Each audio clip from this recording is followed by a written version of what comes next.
ದೇವರಿಗೆ ನೈವೇದ್ಯ ಮಾಡದ ನೀರು ಅಂದರೆ ಅದು ಮೂತ್ರ ಇದ್ದ ಹಾಗೆ, ಅಷ್ಟು ಅಪವಿತ್ರವಾದದ್ದು. ಅನ್ನಂ ಇಷ್ಠ ಪಯೋಮೂತ್ರಂ ಯದ್ವಿಷ್ಣೋರ್ ಅನಿವೇದಿತಂ.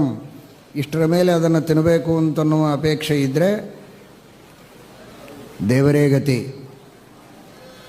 ಅತ್ಯಂತ ದೃಢ ನಿರ್ಧಾರವನ್ನು ಮಾಡಿಕೊಂಡು ಈ ಪ್ರತಿಜ್ಞೆಯನ್ನು ಮಾಡಿ, ಎಲ್ಲಿಯೋ ಹೋಗಿರುತ್ತೇವೆ, ಹೇಗೋ ನೀರು ಕುಡಿಬೇಕು, ಏನೇನೋ ಮಾಡೋ ಪ್ರಸಂಗ ಬರ್ತದೆ, ಮನಸ್ಸಿನಿಂದಾದರೂ ದೇವರಿಗೆ ಸಮರ್ಪಣೆ ಮಾಡಿ. ಮನೆಯಲ್ಲಿದ್ದಾಗ ನೈವೇದ್ಯವನ್ನು ಮಾಡಬಹುದು, ಸ್ವೀಕಾರ ಮಾಡಬಹುದು. ಅನಿವಾರ್ಯ ಕಾರಣಗಳಿಂದ ಕೆಲವು ಸಂದರ್ಭಗಳಲ್ಲಿ ಉದ್ಯೋಗಾದಿಗಳನ್ನು ಮಾಡುವವರು ಹೊರಗೆ ಹೋಗಿರ್ತೀರಿ, ನೀರು ಕುಡಿಯುವ ಪ್ರಸಂಗ ಬರುತ್ತೆ.